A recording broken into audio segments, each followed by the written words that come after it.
ఢిల్లీకి ఏమైనా గోటీలు ఆడుకోనికి పోతున్నా అధ్యక్ష. నేనేమన్నా 32 సార్లు పోయినా అధ్యక్ష ఢిల్లీకి, ఒక్కసారి కాదు. భవిష్యత్తులో ఇంకా 300 సార్లు అయినా పోతాం అధ్యక్ష. ఈ 15 నెలల్లో నేను 32 సార్లు ఢిల్లీకి పోయినా. 32 సార్లలో 3 సార్లు ప్రధానమంత్రిని కలిసిన, మిగతా అందరు కేంద్ర మంత్రులను కలిసిన, ఇంక్లూడింగ్ కిషన్ రెడ్డితో సహా, బండి సంజయ్తో సహా ప్రతి ఒక్కరిని కేంద్ర మంత్రులను కలిసినాం. అసలు కేంద్ర రాష్ట్ర ప్రభుత్వాల యొక్క సత్సంబంధాలు రాజ్యాంగంలో పొందుపరిచిన విధానాలను వీళ్ళు మర్చిపోతే అధ్యక్ష.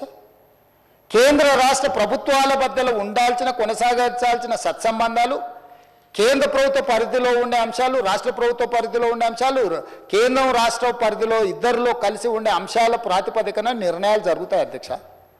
అనుమతులు ఇవ్వాలి, నిధులు ఇవ్వాలి, దానికి సంబంధించిన విషయాలను మనం కేంద్రానికి విడమర్చి చెప్పాలి. ఈరోజు నేను ఢిల్లీకి వెళ్ళినప్పుడల్లా ఢిల్లీకి ఢిల్లీకి పోయినా, కలిసిన నరేంద్ర మోడీ గారిని, దేశ ప్రధానమంత్రి. ఈ దేశ ప్రధానమంత్రిని గౌరవించే సంస్కృతి నాకున్నది, మీకు లేకపోవచ్చు. మీరు కేసుల కోసమే చీకట్లో గెలుచుకుంటూ ఉండొచ్చు. మీరు మీ సంపాదనను కాపాడుకోవడానికి మీరు ఎవరైనా కాళ్ళు పట్టుకోవచ్చు. నాకే ఉంది, బాజాప్తా గెలిచిన బడేబాయ్ అన్నాడు. Yes, on the floor, on record. నేను మళ్ళీ ఒక్కసారి చెప్పదలుచుకుని, దేశ ప్రధానమంత్రి ఏ రాష్ట్ర ముఖ్యమంత్రికైనా పెద్దన్న లాంటి వాడే. రాష్ట్రాల ముఖ్యమంత్రులు, రాష్ట్రాల కూడికనే కేంద్రము. రాష్ట్రాలలో ఉండే ముఖ్యమంత్రులకు ప్రధానమంత్రి పెద్దన్న లాంటి వాడు. ప్రధానమంత్రి తీసుకునే నిర్ణయాలు, కేంద్ర మంత్రివర్గం తీసుకునే నిర్ణయాలకు రాష్ట్రాల అభివృద్ధి కోసం ఉపయోగపడుతుంది. ఇందులో రాజకీయం ఏముంది అధ్యక్ష? రాజకీయాలు వచ్చినప్పుడు ఆయన భారతీయ జనతా పార్టీ నాయకుడు, నేను కాంగ్రెస్ పార్టీ నాయకుడిని. నా పార్టీ ప్లాట్ఫామ్ మీదకి వచ్చినప్పుడు నా పార్టీ విధానం మాట్లాడతా. ప్రభుత్వం వచ్చినప్పుడు కేంద్ర ప్రభుత్వం తీసుకోవాల్సిన సహకారం తీసుకుంటా.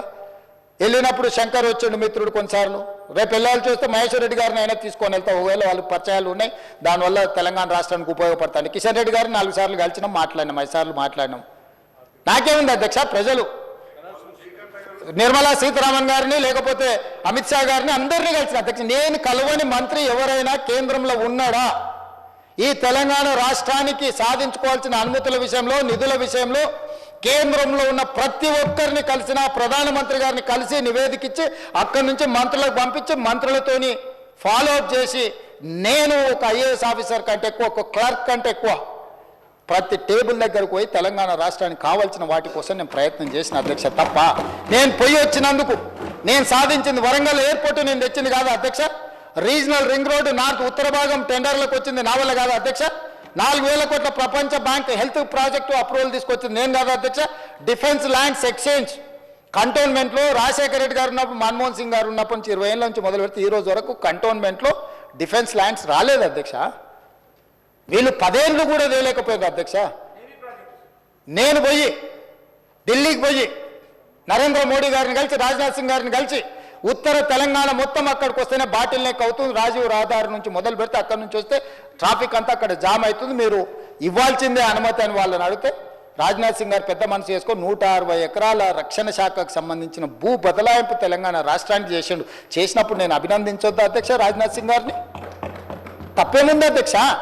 తెలంగాణ రాష్ట్ర ప్రయోజనాల కోసం, అభివృద్ధి కోసం ఒక మంత్రి సహకరించినప్పుడు ఆ మంత్రి మాకు సహకరించిందని చెప్పడానికి బేసిజాలు ఎందుకు అధ్యక్ష? విధానపరమైన అంశాలలో మాకు వేరే అభిప్రాయం ఉండొచ్చు, కానీ అభివృద్ధికి వచ్చినప్పుడు తెలంగాణకు సహకరించిన వాళ్ళను మనం ఎందుకు అభినందించొద్దు అధ్యక్ష? ఈరోజు డిఫెన్స్ ల్యాండ్స్ని సాధిస్తే ఆయన ఎప్పుడో 2015-16లో పోయి కాగితం ఇచ్చి వచ్చినా దాని ట్విట్టర్లో పెడతాడు. అసలు కొంచెమన్నా అదేదో మా ఆది శ్రీనివాస్ అన్నది ఉండాలి కదా అధ్యక్ష.